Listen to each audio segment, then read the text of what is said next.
Nilqakom għal programm ieħor hemm miktub it-tieni programm f'din is-sensiela li qed nagħmlu fejn qed niddiskutu 3 paraboli li Jaxua uża biex irrisponda għall-akkużi tal-Fariżej meta kien qiegħed jitkellem u anke ġieli jiekol ma' nies li huma midimba u kolletturi. U naraw il-Fariżej f'Luqa kapitlu 15 jopponu dan u jgorru jgħidu dak kif jista' jkun qed jitħallat ma' dawn in-nies. Ma nafx mhux suppost u rajna fl-ewwel programm fil-fatt tkellimna fuq l-ewwel parabola. Edna li hija il-parabola tan-naġa il-mitlufa jew inkella il-midneb konfuż. Il għaliex insejħu l-midneb konfuż? Il għaliex inti għandek ħafna kredenti, ħafna nies li huma Kristjani li qed jiġu malma talim imqarraq meta qed jiġu malma li llum m'għadniex taħt il-liġi u allura jgħidulhom illi m'għandekx għalfejn iżżomm ir-raba' mandament ftakar biex iżżomm il-jum tas-sibt qaddis, mentri min-naħa l-oħra meta mbagħad jiġu biex jistudjaw il-kmandamenti mal-istess knejjes li jgħalmuhom dan jgħalmuhom ir-raba' kmandament fejn jgħid ftakar biex iżżomm il-jum qaddis tas-sibt. U hawnhekk fejn tibda l-konfużjoni. U ħafna jibdew ifittxu l-emmolaw ma l-internet kollu jisimgħu għalliema differenti u iktar ma jisimgħu aktar ikunu konfużi u aktar jitbedu mill-verità. Bħalma ġara dik in-naġa.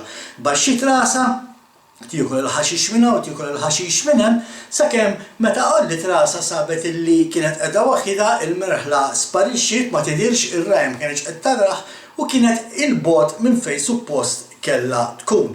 Għaliex qed ngħiduh dan?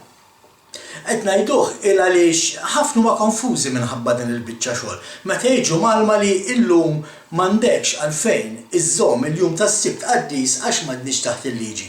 U jiena ngħid illi bl-istess argument allura llum nista' nisraq, nista' nikdeb, nista' noqtol u nista' nagħmel prattikalment dak kollu ħażin il għaliex Jaxua żamm dak il-kmandament għalija. X'dan huwa l-argument li jġibu? Jgħidu Jaxua żamm il-jum tas-sibt qaddis allura aħna m'għandniex għalfejn nżommuh. Allura bl-istess argument Jaxua qatt ma qatel jien nista' noqtol, Jaxua qatt ma kideb jien nista' nikdeb. Imma qed taraw kemm dal-argument ma jreġix u kemm mhuwiex sod meta tiġi biex targumentah. Imma dana huwa t-tagħlim tal-Knisja moderna llum. Knisja li hija mwilda ġewwa l-Amerika huwa tagħlim fil-fatt qarrieq illi ħafna qegħdin jiġu mitmuha. Edna wkoll li meta verament infittxu iċ-ċalla meta nkunu fil-verità konfużi u naslu biex verament nfittxu iċ-ċalla u issa naraw kif għandna nfittxuh iċ-ċalla f'dan il-programm. Huwa Alla stess li isalvana, huwa Alla stess li jiġi għalina tgħidilna l-kelma li r-raj imur ifittex in-naġa il-mitlufa. U rajna wkoll li ir-raj joħodna lura mal-merħla. U meta joħodna lura mal-merħla jkun hemm rajna ferħ kbir fis-sema. Li jiġri huwa dan, meta inti verament tagħti ħajtek il-Kristu, inti tintela bl-Ispirtu Santu. Meta inti tintela bl-Ispirtu Santu, l-Ispirtu Santu ser imexxik fil-verità. Dan nsibuh fil-Vanġelu ta' Ġwanni kapitlu 16 vers 13 fejn jaqrek kara.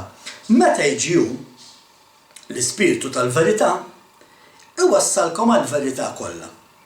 Għaliex hu ma jgħid xejn minn tiegħu, imma jgħid dak li jisma' u jħabbrilkom il-ġejjieni. Mela x'qed jgħidhawn? Qed jgħid li meta aħna nħallu l-Ispirtu Santu jgħallimna, meta aħna nħallu l-Ispirtu Santu jgwidana ma jfissirx li ma jkollokx għalliem illi jgħalmek il-kelma tal-Alla imma tħalli l-Ispirtu Santu jgwidak x'inhi l-verità, mhux il-bniedem. Għax il-bniedem qed naraw qed taqarraq bik meta jgħidlek maħniex taħt il-liġi m'għandekx il-fejn iżżomm il-jum tas-sibt qaddis. Imma l-Ispirtu Santu imexxik fil-verità. U l-verità x'inhi?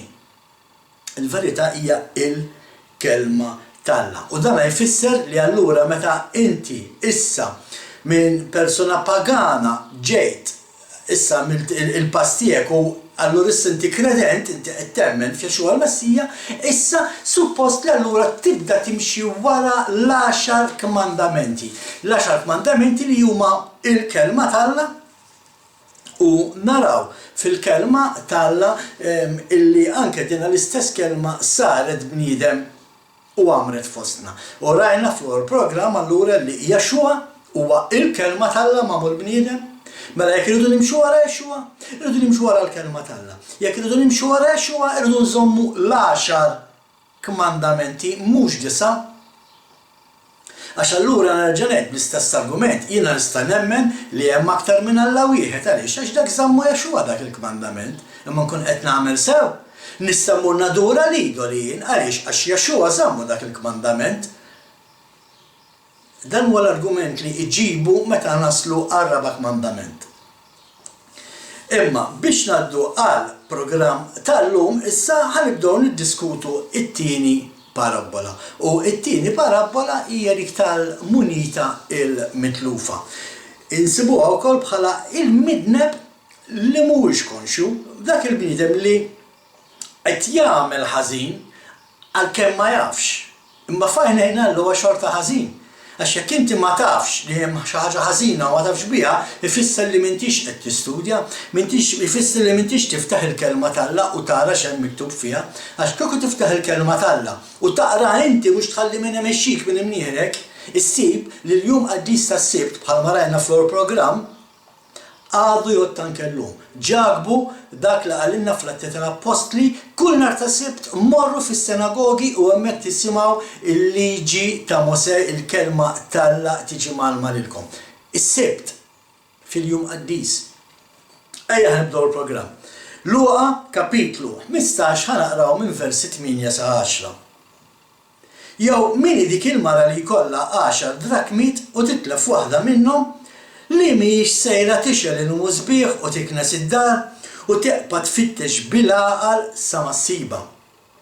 U meta ssiba issejjaħ għandha l-ħbieba u l-ġirien u tgħidilhom: ifirħu miegħi għax sibt id-dragma li kienet intilfitli. Ngħidilkom jien li l-istess ferħ ikun hemm fost l-anġli ta' Alla għal midneb wieħed li jinnem. Nerġu naraw l-istess messaġġ hawnhekk li għax huwa ta' meta kien qed jitkellem anke fuq il-naġa il-mitlufa. Mela biex naraw l-istess issa x'qed tgħid dina l-parabola. Ejja nispjegaw x'qiegħed jiġri hawn. Qed naraw mara li għandha 10 muniti u tilfet waħda minnhom. Anke l-fatt li hija waħda minn 10 wkoll inkwitat din-mara, u inkwitat ħafna. Tant inkwetat illi xelet il-lampa u kinset id-dar kollha niżlet għall-kubtejha sakemm fl-aħħar sabet din il-munita il-mitlufa. Meta sabita, l-istess bħal m'għamel ir-raj sejjaħ il-sħaba u ttihom l-aħbar it-tajba. Tgħidilhom li isma' kelli din il-munita mitlufa u issa sibta. U naraw li bħal raj din il-mara sit il-munita meta ferħet meta sabet din il-munita. Ir-raj ferħ meta sab in-naġa u din il-mara li hija s-sit bħal mar-raj huwa s-sit tan-naġa din il-mara hija s-sit ta' dik il-munita. Ferħet meta sabet din il-munita. Allura qed naraw diġà hawnhekk anke xi ħaġa komuni bejn iż-żewġ stejjer. Apparti li kemm ir-raj u kemm din il-mara ferħu meta sabu dak li tilfu, qed naraw ukoll illi Yeshua huwa ir-raj u Yeshua huwa s-sit. Hija xi ħaġa komuni f'dawn iż-żewġ stejjer. Fil-fatt xi ħaġa komuni hija ifirħu miegħi għax sibt id-drakma li kienet intilfitli. U importanti nkunu nafu għalfejn dan il-ferħ kollu għaliex qed tifraħ daqstant di waħda minn 10 u issa sabita għaliex dan il-ferħ kollu ma kemm kienet importanti din il-waħda li tilfet, din il-munita li tilfet. U hawnhekk fejn irridu nispjegaw din il-munita x'kienet. Għaliex ħafna jaħsbu li di kienet pereżempju xi 10 euro cents jew xi 10 euro. Ma kienet xejn minn dan jena prattikament kienet biċċa ġojjellerija illi l-arus kien jagħti lill-arusa meta kienet issir il-kitba ta' żwieġ kienu jiltaqgħu l-arajjes meta jiftehmu li ħajċċettaw il-xulxin, il-ġenituri kienu jagħmlu l-kitba ta' żwieġ, l-arus kien jagħti din il-biċċa ġollejjellerija li kellha 10 muniti magħha u l-arusa kienet tilbisha biex turi li din issejja imweda lil xi ħadd. Ivi m'għandekx għalfejn toqgħod tittantani, m'għandekx għalfejn toqgħod tiġri warajja, jiena imweda lil xi ħadd. U kienet tilbisha sakemm l-arus illi kien jitlaq, kien imur u jibnilha dar fejn toqgħod u mbagħad kien jiġi għaliha ma tafx meta. Imma kien jiġi għaliha biex imbagħad jiżżewwiġha. U l-importanti l-punt kien li meta jiġi lura l-arus, lil din l-arusa isibha libsa dik il-biċċa ġojjellerija. Għaliex il-fatt li titlef biċċa minnha jew il-fatt li titlifha jfisser illi inti ma kontx fidila lejn l-arus tiegħek. U dan huwa kollu għandu x'jaqsam mal-pjan ta' Alla. Jaxuwa wkoll għalilna jiena ħammur nippreparalkom post fejn toqgħodu u mbagħad jerġa' jiġi għalina. Din hija l-istess ħaġa. U l-istess bħall-arusa tinsewx aħna il-kredenti l-arusa ta' Kristu. U l-istess bħal din il-mara Jaxuwa ħallinna ġojjellerija ta' 10 muniti. Ħallinna l-10 kmandamenti. Hawnhekk fejn nidħlu aħna f'din l-istorja. Aħna l-arusa, aħna dawk li libsin din il-biċċa ġojjellerija b'10 muniti. Jaxuwa, il-Messija, huwa l-arus tagħna illi mar ilestinna fejn noqogħdu meta jiżżewwiġna. U fuq dan tkellimna wkoll. U hawnhekk idu noqogħdu nkunu importanti li noqogħdu attenti li ma nitilfux waħda minn dawk il-muniti li Jaxuwa ħallilna. Għax il-mument li jiġi jsibna għandna 9 u mhux 10, allura issa m'għadniex aktar tajjeb biex inkunu nissejħu l-arusa tiegħu. Jista' jkun tkun mistieden għat-tieġ, imma ma tkunx inti parti mill-arusa tiegħu u bħal mettilkom fl-ewwel programm. Nerġa' nidilkom f'dan jiena irrid li nkun parti mill-arusa tiegħu. Mhux sempliċiment mistieden għall-festin.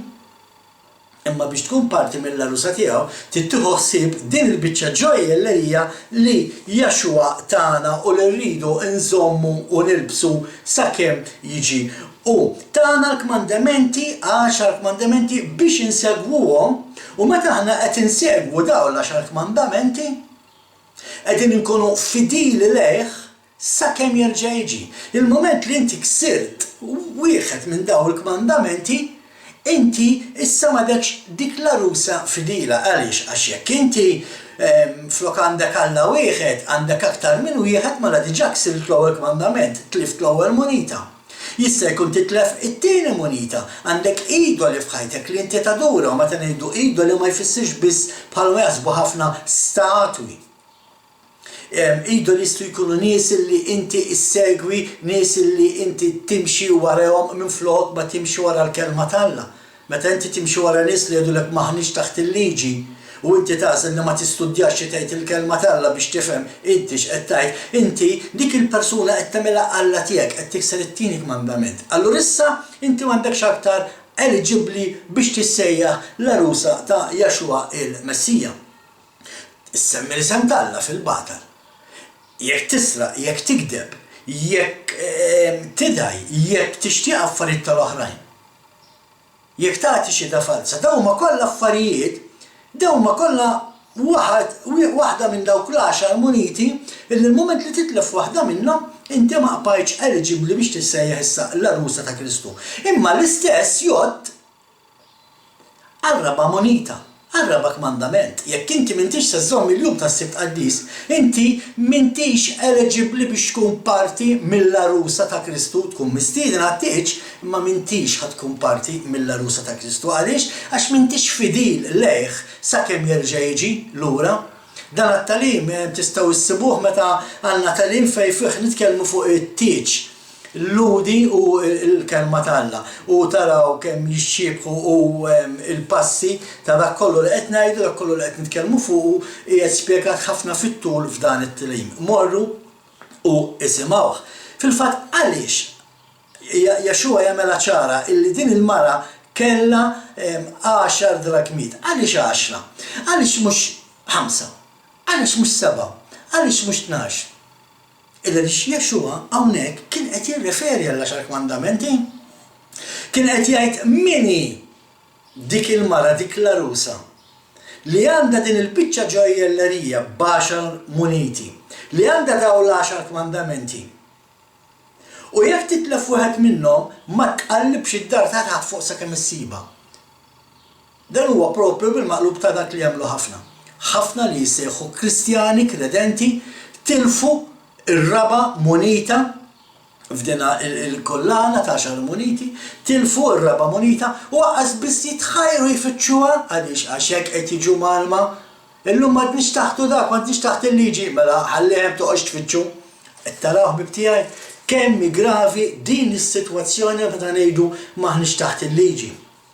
Għaw min ikun irid iqarra u l-kelma liġi allura jibda l-affarijiet minn ġol Bibja li m'għandhomx jaqsmu xejn, jibda jsemmi il-liġi ċivili, ġifieri inti allura l dak ħaġru il-da tagħmillu hekk illa m'għandix taqsam il-liġi ċivili mal-liġi spiritwali.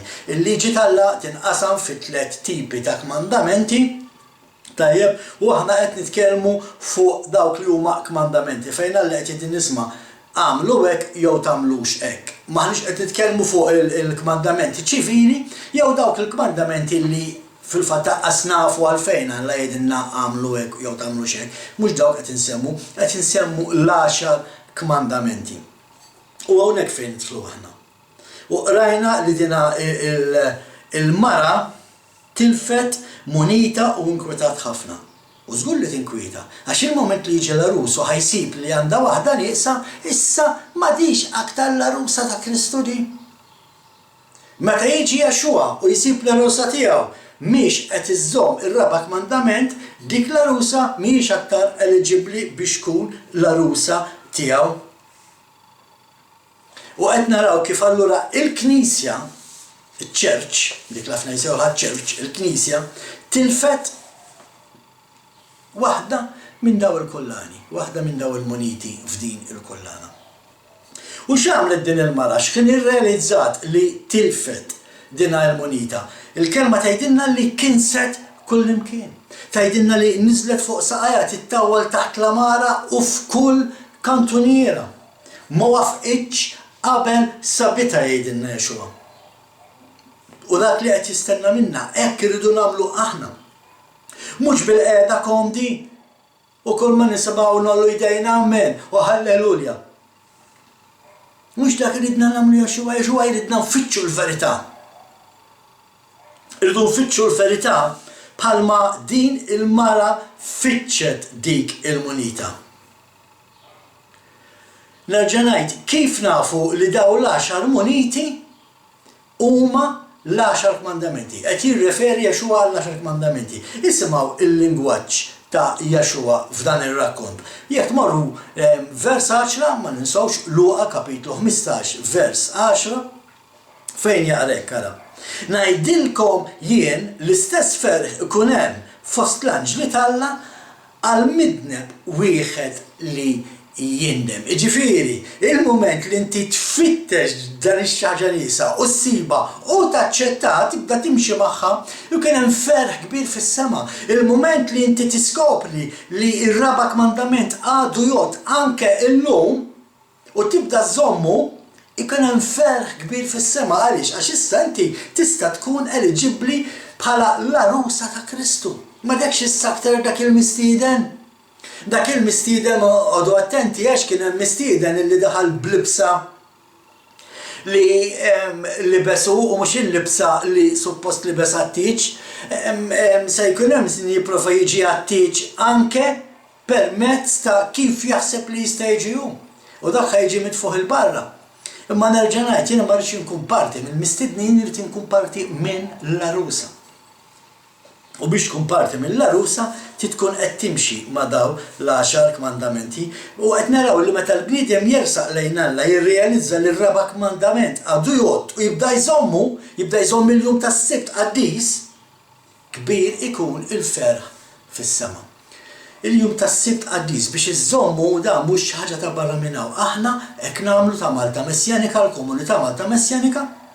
Fil-jum qaddis tas-Sibt niltaqgħu bħala kongregazzjoni nfaħru l-mulej bil-kant, nfaħru l-mulej bit-talb, nagħmlu studju bibliku għal wieħed tnejn u mbagħad wara nagħmlu fellowship bejnietna u nieħdu pjaċir illi flimkien bħala familja qegħdin nobdu dan il-kmandament u li Alla li qed nimxu kif suppost u nżommu l-jum qaddis tas-Sibt. Mhux xi ħaġa ta' barra minn hawn, tħallux min ibbeżżakom. Aw min jgħid li ħafna affarijiet fil-jum tas-Sibt aħna ma nagħmluhomx. Tagħtux każ, jekk intu tkunu tafu x'nagħmlu ma nagħmlux, ejjew saqsu lilna. U aħna m'għandna l-ebda problema nirrispondu il-mistoqsijiet tagħkom. Imma qatt toqgħodu fuq li jgħidulkom dawk li qed iqarqu bikom u jgħidulkom li aħna llum m'għadniex taħt il-liġi. L-istess bħal din il-mara qed ngħidu, rridu nfittxu l-verità u kif tibda t-tfittxija. Kif bdiet it-tfittxija tagħha din il-mara? Fuq il-cocktail. U hekk irridu nibdew aħna. Fuq il-cocktailna nitolbu l-Alla biex jurina t-triq tal-verità. Minn hemmhekk tibda t-triq. Din il-mara fitxet dak li tilfet. Inti qiegħed tfittex dak li tlift jew qed toqgħod fuq l-allim tiegħek. Fuq ir-raj tiegħek, fuq min qed imexxik. Inti tittamel il-pass, inti titfittex. X'għamlet aktar biex fitxet din il-mara apparti li niżlet għall-kubtejha mal-art kif suppost nagħmlu aħna fit-talb. Xelet id-dawl biex tara fejn din il-monita. Xelet xema, dak iż-żmien kienet ix-xema. Ma ninsawx bibtiegħi, l-affarijiet jintilfu fid-dlam u dan importanti dan li qed ngħid. L-affarijiet jintilfu fid-dlam. U allura huwa importanti li nixelu d-dawl biex infittxuhom. Għax fid-dlam inti m'intix se tara issib il-munita. U fit-tfittxija tagħna għall-verità aħna wkoll hekk għamilna u hekk ukoll tittamel inti. Ixel id-dawl ħadd tkun tista' tara. Kif tixelu d-dawl? Permezz li tiftaħ il-kelma tal-Alla. Iftaħ il-Bibja u aqra. Dik hija d-dawl tagħna. Il-Bibja hija d-dawl, il-liġi tal-Alla hija d-dawl għar-riġlejna anki s-salmista David, ir-re David jgħid isma' il-kelma tal-Alla, it-Torah hija l-lampa għar-riġlejja. Dak huwa d-dawl. Minn hemm tibda, ibda studja x'tgħid it-Torah. Ħalli tkun taf tkun kapaċi titkellem. U meta inti tistudja t-Torah, tinduna jekk għandek xi żomm is-Sibt qaddis jew le, imma biex tagħmel hekk tittixel id-dawl, tiftaħ il-Bibja, tiftaħ il-kelma tal-Alla u taqra. Nerġa' ngħid l-affarijiet jintilfu fid-dlam ħabib tiegħi. U dan il-kmandament, ir-raba' kmandament. Illum fejn intilef għaliex qed ngħid illum? Għaliex ir-raba' kmandament ġi mibdul mijiet ta' snin ilu mill-Knisja Rumana Kattolika u ġi maqlub mis-Sibt għal ħadd. Hawnhekk ukoll m'għandniex għalfejn noqogħdu nitkellmu fuqha din hija xi ħaġa li Alla ma kmandax il-bniedem jagħmel, Alla ma jippermettihx dan huwa dnub żball kbir li bniedem iżomm il-jum tal-ħadd qaddis u mhux tas-Sibt. Imma illum fil-knejjes moderni dawn ħafna knejjes li jfaqsu ġewwa l-Amerika. Dawn ħafna knejjes tgħidli ma' Martin hemmhekk kif tista' titilfu dan il-kmandament. Nerġa' nidilkom ħbib tiegħi. Il-kmandament ma jinterefx minn fuq il-pulptu meta tara l-pulpti tagħhom dan nies dwar ma kullimkien jixelu u jitfu u jkunu sbieħ x'intarhom waaw wara d-dawl kemm hu sabiħ. Ma fil-kurituri ta' dawn il-knejjes. Fil-kurituri fejn hemm id-dlam hemmhekk qiegħed jintilef dan il-kmandament. Hemmhekk fejn il-kredenti qegħdin jitilfu din il-munita. F'dawk il-postijiet fejn mhux jixelulkom permezz tal-qari tal-kelma tal-Alla. Qed jixelulkom id-dawl biex taraw dawk li jridu huma u mhux dak li jridek tara Alla. Tħallix id-dawl qarqek. Nerġa' ngħid, iftaħ il-kelma tal-Alla, dak l-uniku dawl tiegħek. U minn hemmhekk iġġib il-verità. Meta verament taqra l-kelma tal-Alla bħala id-dawl li timxi fih, issib dak li tlif ħabib tiegħi. Bħal din il-mara, ħafna li jsejħu lilhom infushom l-arusa ta' Kristu għandhom munita waħda minn 10 niesa. U qed ngħidilkom x'inhi dik il-munita. Ir-raba' waħda. Ftakar l-uku kmandament li Alla jgħidilna ftakar tinsewx. X'qed jiġu malma n-nies biex jinsew dwar dan il-kmandament? Qed tifhmuni x'qed ngħid, aħsbu naqra. L-uniku kmandament fejn jgħid ftakar biex iżżomm il-jum tas-Sibt Qaddis. U inti tiġi mgħallem li m'għandniex għalfejn nżommu s-Sibt Qaddis. Allura Alla għalfejn għalilna ftakru, ġifieri tinsewx. Għaliex qed tħalli l-min inessik, għaliex min qed tħalli l-min jitliflek dan il-kmandament fid-dlam. Ixa lid-dawl, iftaħ il-kelma tal-Alla, aqra dan il-kmandament. Ka Esodu kapitlu 20 vers 8, wara ekkux qed ngħidlek il-verità. Ftakar biex iżżomm il-jum tas-Sibt Qaddis.